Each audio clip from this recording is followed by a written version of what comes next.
ایک مرتبہ کسی بے ادب انسان نے حضور کی توہین کرتے ہوئے کہا تھا آپ تو نبی ہو ہی نہیں سکتے، تو حضور غمزدہ ہو گئے۔ بعد میں قرآن کی آیت نازل ہوئی تو اللہ تعالیٰ فرماتے ہیں آپ کیوں غمزدہ ہو گئے ایک شخص کے اس کہنے پر آپ نبی ہو ہی نہیں سکتے، میں کہتا ہوں آپ نبی، میرے کہنے پر آپ کو اطمینان نہیں ہے؟ یقیناً حضور کی آنکھوں میں آنسو آگے ہوں گے۔ وَيَقُولُ الَّذِينَ كَفَرُوا لَسْتَ مُرْسَلًا قُلْ، کہ کچھ لوگوں نے کہا آپ نبی ہو نہیں سکتے ہیں، آپ کہیے کفا باللہ شہیدا بینی وبینکم، اللہ اعلان کر رہا ہے میں نبی ہوں، تم ایک کے کہنے سے کیا ہوگا؟ کہ میں نے کتاب پڑھی تھی بشارت احمدی کے نام سے، ہمارے علماء میں سے ایک عالم گزرے ہیں مولانا عبدالصمد صارم ازہری۔ جامع ازہر دنیا کے مشہور ترین ادارہ ہے جیسے آکسفورڈ، اسی طرح سے جامع ازہر، تو جامع ازہر میں سیرت کا پروگرام چل رہا تھا۔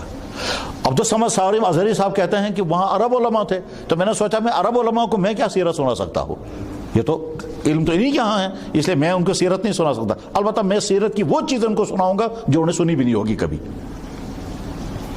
میں سیرت کی وہ چیز ان کو سناؤں گا جو انہیں کبھی نہیں سنی ہوگی۔ وہ کیا؟ ہندوستان کے قدیم مذاہب کی کتابوں میں ہمارے نبی کا تذکرہ کہاں کہاں ہے؟ ظاہر ہے عرب لوگوں نے وہ کہاں سنا ہوگا، چنانچہ عبدالصمد صارم صاحب نے ویدوں میں نکالا کہ ہمارے نبی کا تذکرہ کہاں کہاں ہے۔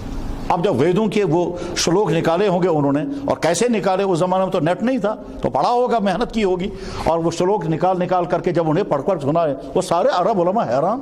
ہم تو سوچ بھی نہیں سکتے تھے کہ محمد صلی اللہ علیہ وسلم کا تذکرہ قدیم ہندوؤں کی پرانی کتابوں جن کے بارے میں ان کا کہنا ہے ہزاروں سال پرانی کتابیں ہیں، ان کتابوں میں نبی کا تذکرہ ہے، نام کے ساتھ، ان کے کردار کے ساتھ، وہ پیدا کہاں ہوں گے، یہ ساری چیزیں ان کتابوں میں کہاں سے آ گئی۔ وہ سن کے حیران ہوتے رہ گئے۔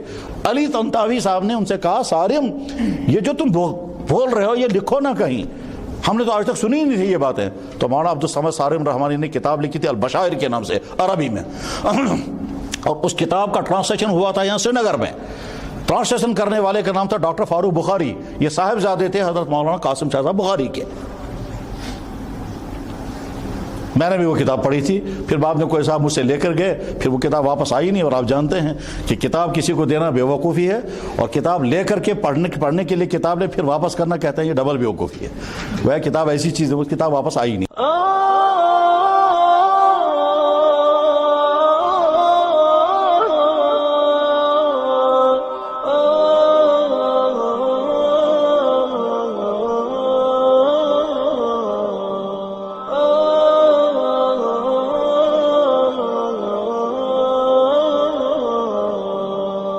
يا حامل القرآن قد خصك الرحمن